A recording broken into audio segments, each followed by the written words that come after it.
प्यारे दर्शकों, आप सभी का हमारे चैनल में स्वागत है। धर्म से जुड़ी वीडियो देखने के लिए हमारे चैनल को सब्सक्राइब और लाइक करें। धन्यवाद। प्यारे दर्शकों, अगर आपने वीडियो का इससे पहला भाग नहीं देखा तो इस चैनल पर जाकर देखें। धन्यवाद। चक्र हमारे शरीर के मानसिक केंद्र है। ये केंद्र हमेशा सक्रिय रहते हैं, चाहे हम इनके प्रति सचेत हो या न हो। विभिन्न मानसिक स्थितियों के सृजन के लिए इन चक्रों से ऊर्जा गतिशील होती है। आधुनिक जैव विज्ञान ने इसे रासायनिक परिवर्तनों के रूप में समझाया है। ये परिवर्तन अंतःस्रावी वाहिनी रहित ग्रंथियों के कारण होते हैं, जिनसे होने वाला स्राव शरीर की रक्तधारा में सीधे तत्काल घुल मिल जाता है। पूर्व के प्राचीन चिंतकों बटा दार्शनिकों ने इन परिवर्तनों को पंचभूत तत्वों से जोड़ा है। ये तत्व इस प्रकार है: पृथ्वी, जल, वायु, अग्नि तथा आकाश। इन चक्रों की जानकारी आत्मविश्लेषण की महत्वपूर्ण कुंजी हो सकती है। आत्मावलोकन संभव है और विभिन्न मानसिक केंद्रों के माध्यम से ऊर्जा की गति देखी जा सकती है। उपवास, दान तथा निस्वार्थ सेवा जैसे धार्मिक कर्मकांडों से यह ऊर्जा ऊर्ध्वाधर केंद्रों की ओर प्रवाहित होने लगती है। यह प्रसुप्त ऊर्जा मूलाधार चक्र ने कुंडली रूप में सोई रहती है। साधक की यह ऊर्जा सक्रिय होकर ऊपर की ओर बढ़ने लगती है। जब प्रवाह उच्च केंद्रों की ओर होता है तो साधक की समूची अभिवृत्ति ही बदल जाती है। इस भावना का उदय नया जन्म कहलाता है। तब ऊर्जा के इस ऊर्ध्वाधर प्रवाह को बनाए रखना साधक का प्रमुख लक्ष्य बन जाता है। निरंतर साथ साथ मानस दर्शन की प्रक्रिया एवं मंत्रोच्चारण से इस ऊर्जा का ऊर्ध्वमुखी दिशा में प्रवाह बना रहता है और इस प्रकार व्यक्ति पंच तत्वों की सीमा से परे उठ जाता है। चक्र कुंडलिनी शक्ति को जागृत करने का आधार है, परंतु रेकी में चक्र का अध्ययन करने का एकमात्र प्रयोजन शरीर को सक्रिय बनाने के लिए इन चक्रों को अधिक ऊर्जा प्रदान करना है। कुंडलिनी शक्ति को जागृत करने की क्रिया में शरीर में 7 विशिष्ट ऊर्जा केंद्र है। ये केंद्र रीढ़ के ऊपर तथा नीचे और मस्तिष्क में स्थित हैं। समसामयिक वैज्ञानिक दृष्टि से मानव शरीर की संरचना को सशक्त बनाने वाले ये आंतरिक ऊर्जा चक्र परम आणविक भौतिकी के वैद्युत चुंबकीय गतिज के रूप में जाने जाते हैं। वस्तुत चक्र इस ब्रह्मांड में हो रही गति और लय की प्रमुख अभिव्यक्ति है। इसे परम आणविक भौतिकवादियों ने तुरंत पदार्थ का ऊर्जा में, ऊर्जा का पदार्थ में तथा पुनः पदार्थ का ऊर्जा रूप में परिवर्तित होना माना है। जैसा कि आइंस्टाइन ने स्पष्ट रूप से बताया है तथा प्राचीन काल में योगी जन भी जानते थे, हमारा शरीर स्वरूप की दृष्टि से मात्र पदार्थ ही नहीं है, बल्कि यह निश्चित रूप में ऊर्जायुक्त भी है।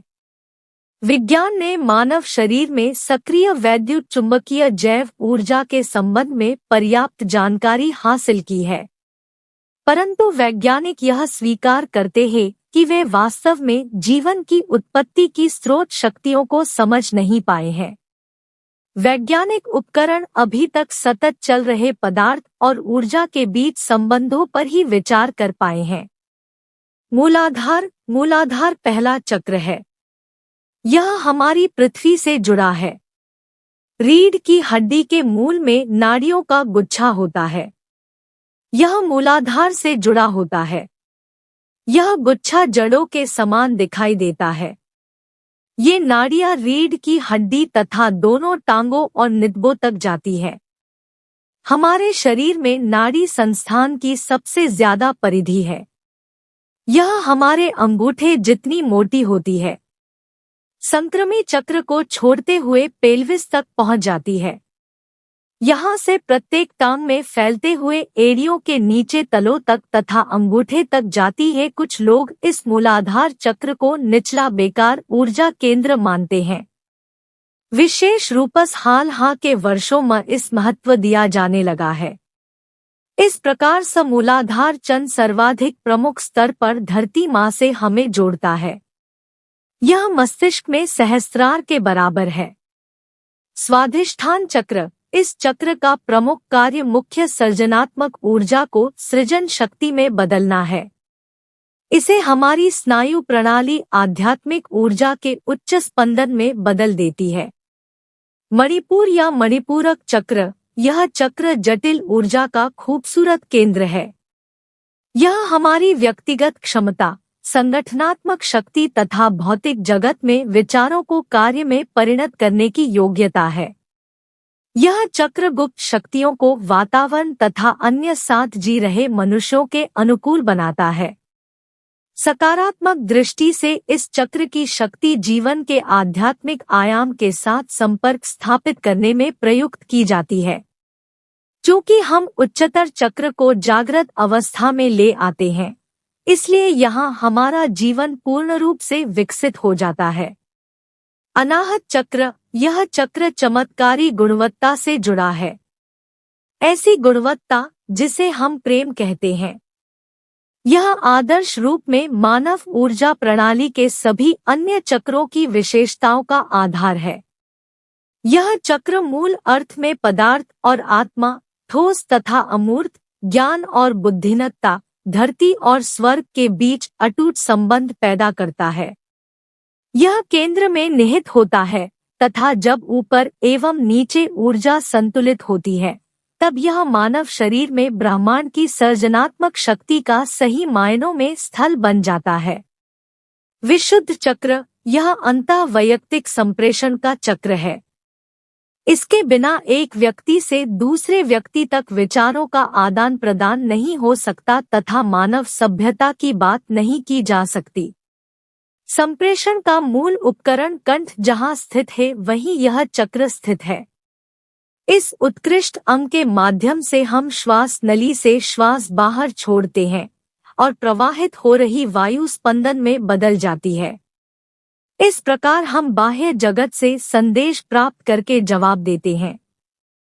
आज्ञा चक्र, त्रिनेत्र, पहले 5 चक्र मन के नीचे स्थित हैं। अब हम छठे चक्र पर, ऐसे स्थान पर पहुंच जाते हैं जहां सचेत होकर शरीर के उस भाग पर ध्यान केंद्रित हो जाता है जो वास्तव में चेतना पर एकाग्र होता है। मन अंततः सीधे स्वयं को देखता है। 5वां चक्र ध्वनि का चक्र है। यहाँ तरंगे वायु में मौजूद परमाणुओं की सहायता से धीमी गति से वातावरण में फैलती है। जबकि छठा चक्र प्रकाश का चक्र है। इसमें बहुत तेज गति से आगे बढ़ती है। इसके अंतरण के लिए किसी वातावरण से जुड़े माध्यम की आवश्यकता नहीं है। सहस्रार चक्र, सहस्रार चक्र हमारे मस्तिष्क के ऊपरी भाग की दाईं ओर स्थित भंवर जैसी ऊर्जा है, जहां हम व्यक्ति की चेतना से आगे बढ़ जाते हैं तथा अपरिमित चेतना से जुड़ जाते हैं। जब हम 7वें चक्र की चेतना के स्तर पर आते हैं, तब अलग अस्तित्व के रूप में अपनी मौजूदगी छोड़ देते हैं। मेरा भाव भाप में उड़ जाता है। यहाँ केवल अपरिमित चेतना होती है। हम इसी चेतना का आंतरिक भाग है। आत्मोपचार तकनीक, हाथ की स्थितियाँ। रेकी मास्टर द्वारा शक्तिपात के बाद आप महसूस करेंगे कि आपकी हथेलियों ने गर्माहट बढ़ रही है। कुछ क्षण में आप हाथों की स्थिति, मुद्रा सीख जाएंगे। आपको इन अनुदेशों का पालन करना होगा। हाथ की स्थितियां याद करने के बाद आप अगले कुछ पृष्ठों में दिए अनुसार रेकी का उपचार करेंगे। हाथ की ये स्थितियां इस प्रकार है। 1. आंखें, दोनों आंखों पर दोनों हाथ रख दें। 2. कनपटी, दोनों हथेलियां दोनों कनपटियों पर रखें। 3. कान, दोनों हथेलियां कानों पर रखें। 4. माथा और सिर का पिछला भाग जिस तरह से आप आराम महसूस करते हैं, एक हाथ माथे पर रखें और दूसरा हाथ सिर के पीछे रखें। 5. दोनों हाथ सिर के पीछे, एक हाथ पर दूसरा हाथ रखें और फिर दोनों हाथ सिर के पीछे रखें। 6 विशुद्ध चक्र, एक हाथ गले की कंठमणि पर रखे तथा दूसरा गर्दन के पीछे ले जाए। 7 थाइमस और थायराइड ग्रंथियां कंठ में से 1.5 इंच दूर हाथ रखें। 8 अनाहत चक्र, दोनों हाथ वक्ष के बीच रखें। 9 मणिपुर या मणिपूरक चक्र, थोरेकस तथा नाभि के बीच दोनों हाथ रखें। 10 जिगर, दोनों हाथ जिगर पर, नाभि के पास दाईं ओर। 11 फेफड़े, दोनों फेफड़ों की टिप पर दोनों हाथ। 12 तिल्ली, जिगर के सामने नाभि के पास बाईं ओर, तिल्ली पर दोनों हाथ। 13 पेट, नाभि के नीचे चारों अंगुलियां, दोनों हाथ पेट पर। 14 ए अंडाशय महिलाएं, बी शुक्राणु पुरुष। 15 जांग, बाई और दाईं। 16 घुटना, बाया और दाया। 17 पिंडली, बाईं और दाईं। 18 टखना तथा पैर का तला, बाया। 19 टखना तथा पैर का तला, दाया। दाया पैर। शरीर के पिछले भाग में हाथों की स्थिति इस प्रकार है, कृपया 1 कंधे, पिछला भाग, दोनों हाथ कंधों पर। 2 थाइमस और थायराइड ग्रंथियां, पिछला भाग। 3 विशुद्ध चक्र, पिछला भाग, विशुद्ध चक्र पर दोनों हाथ। 4 मणिपुर या मणिपूरक चक्र, पिछला भाग। 5 गुर्दे, दोनों हाथ दोनों गुर्दों पर। 6 पेट, पिछला भाग। 7 रीढ़ का आधार, पिछला भाग, मूलाधार चक्र है। प्रत्येक स्थिति में दोनों हाथों की अंजलि बनाकर शरीर के अंग चक्र के संतुलन के बाद ही यह उपचार स्वयं करना चाहिए। रेकी में क्या करें, क्या ना करें? क्या करें? रेकी उपचार से पहले और बाद में हाथ धोए ताकि ऊर्जा के प्रवाह को रोका जा सके। रोगी के साथ बातचीत करें, उससे पूछें कि वह उपचार क्यों कराना चाहता है। कम से कम 3-4 दिन तक उसे आने के लिए समझाएं। रोगी को ढीले कपड़े पहनने चाहिए। उसे अपनी जेबें खाली कर देनी चाहिए तथा इसके अलावा अंगूठी, घड़ी, बेल्ट, अन्य किसी प्रकार की धातु की चीज अपने पास न रखें। ऐसा मत करें। रोगी को रेकी ऊर्जा लेते समय टांगे मोड़कर नहीं बैठना चाहिए। कम से कम 3 मिनट तक हर पॉइंट ढकना चाहिए। रेकी चैनल इस दौरान हथेलियों से ऊर्जा का प्रवाह महसूस कर सकता है या नहीं भी कर सकता है। किसी भी प्रकार से कोई निदानात्मक क्रिया न करें। निर्देश: पहला दिन रोगी हाथों की गति के बारे में नहीं जानता, इसलिए वह पीछे भी हट सकता है। दूसरा दिन वह हाथों की गति स्वीकार कर लेगा और शायद आराम मिलने के कारण सो भी जाएगा। तीसरा दिन उसे रेकी ऊर्जा का अनुभव करने के लिए प्रतीक्षा करनी होगी। चौथा दिन उसे रेकी ऊर्जा का अनुभव होगा। कृपया निम्नलिखित बातों का ध्यान रखें। अपने पास पीने के पानी का जग या गिलास भरकर रखें। अपने पास टिश्यू पेपर रखें।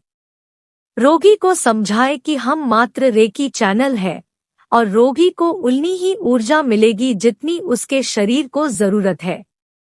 हमेशा सिर की तरफ से रेकी उपचार शुरू करें। दाएं कंधे से दाएं हाथ तक, बाएं कंधे से बाएं हाथ तक, दाएं कंधे से दाएं पैर तक तथा बाएं कंधे से बाएं पैर तक चक्र बताते जाएं। पीठ पर चक्र का संतुलन।